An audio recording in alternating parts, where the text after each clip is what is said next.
Starting में Sophie उसे पसंद नहीं किया करती थी, लेकिन धीरे धीरे वो उसके काम को देखकर उससे काफी ज्यादा इम्प्रेस हो जाती है। इसलिए जेम्स जब भी ऑफिस चला जाता है वो अपना बाकी का समय उसी के साथ स्पेंड करती है। और हैंडी भी उसकी जरूरतों का बहुत ख्याल रखता है, वो उसकी काफी केयर करता है, क्योंकि उसकी प्रोग्रामिंग ही इस तरह से की गई है कि अगर उसके मालिक खुश होंगे तभी उसको एक आइडियल रोबोट माना जा सकता है। अब जेम्स और सोफी की लाइफ जो कि पहले बहुत अच्छी नहीं चल रही थी, लेकिन हैंडी के आने से उनकी लाइफ में सब कुछ ठीक हो जाता है। एक दिन सोफी हैंडी से प्यार और इंसानी फीलिंग्स के बारे में पूछती है, तब वो उसको प्यार और इंसानी फीलिंग्स के बारे में बहुत अच्छे से एक्सप्लेन करता है, जिसे सुनकर सोफी उससे काफी ज्यादा इम्प्रेस हो जाती है। इसलिए वो हैंडी को एक रोबोट ना समझकर इंसानी समझने लगती है। लेकिन सोफी की हैंडी की और नजदीकियां देखकर जेम्स को बिल्कुल भी अच्छा नहीं लगता है, उसे जलन होने लगती है। जबकि जेम्स इस बात को अच्छे से जानता है कि हैंडी कोई इंसान नहीं है बल्कि वो एक रोबोट है, लेकिन फिर भी वो ये चाहता है कि सोफी उससे दूर रहे, क्योंकि उसे इनसिक्योरिटी होने लगती है। इसलिए वो सोफी को अकेले में समझाने लगता है कि तुम्हें हैंडी से उस तरह से बात नहीं करनी चाहिए जैसे कि वो एक इंसान है, क्योंकि हम उसको जिस तरह से ट्रीट करेंगे वो भी हमारे साथ वैसा ही बिहेव करेगा। इसलिए अगर तुम उसको इंसान समझने की गलती करोगी तब वो भी खुद को इंसान ही समझने लगेगा, जो कि सही नहीं है। लेकिन सोफी उसकी किसी भी बात से एग्री नहीं करती है। रात को जब ये दोनों ही अपने रूम में सो रहे होते हैं तब सोफी को हैंडी के रूम से कुछ आवाज आती है। इसलिए जब वो उसके रूम में जाकर देखती है तब उसे पता चलता है कि हैंडी अपने रूम में नहीं है। अब सोफी जब बाहर आकर देखती है तब हैंडी उसे मिल जाता है, जो कि गार्डन में पड़ा हुआ सो रहा होता है। यहाँ पर सोफी नोटिस करती है कि हैंडी सोते समय एक सपना देख रहा है, जो कि एक रोबोट के लिए पॉसिबल नहीं है।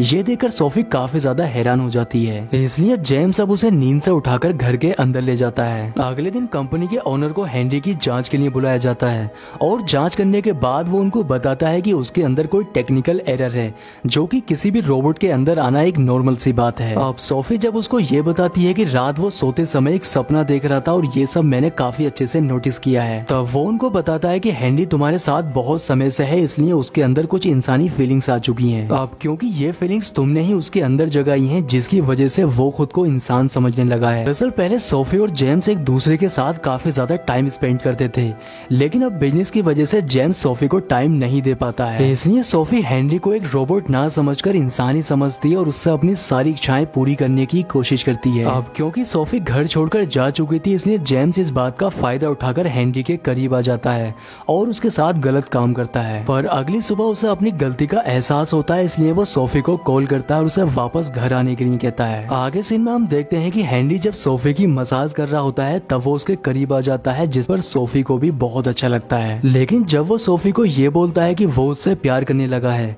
ये सुनकर सोफी काफी ज्यादा हैरान होती है और डर जाती है। इसलिए अब वो उसे यहाँ से जाने के लिए बोलती है। अब सोफी जब जेम्स को ये सब बताती है तब ये सुनकर उसे बहुत गुस्सा आता है, इसलिए वो हैंडी के रूम में जाकर उसे थप्पड़ मार देता है। और इसके साथ ही वो उसकी कंपनी के ओनर को भी कॉल करके बोल देता है कि वो अपने रोबोट को यहाँ से ले जाए। लेकिन हैंडी यहाँ से नहीं जाना चाहता था, इसलिए वो सोफी से माफी मांगने लगता है।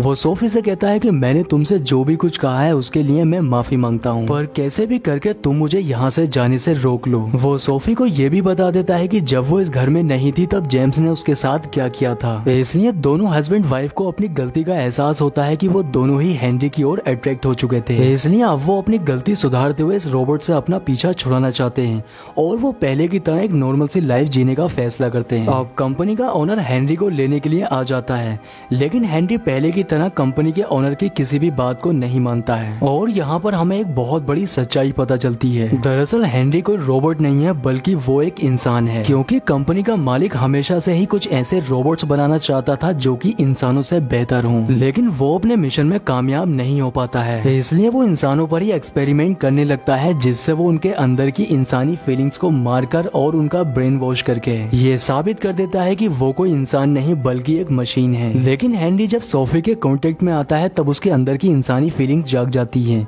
क्योंकि वो था तो एक इंसान ही।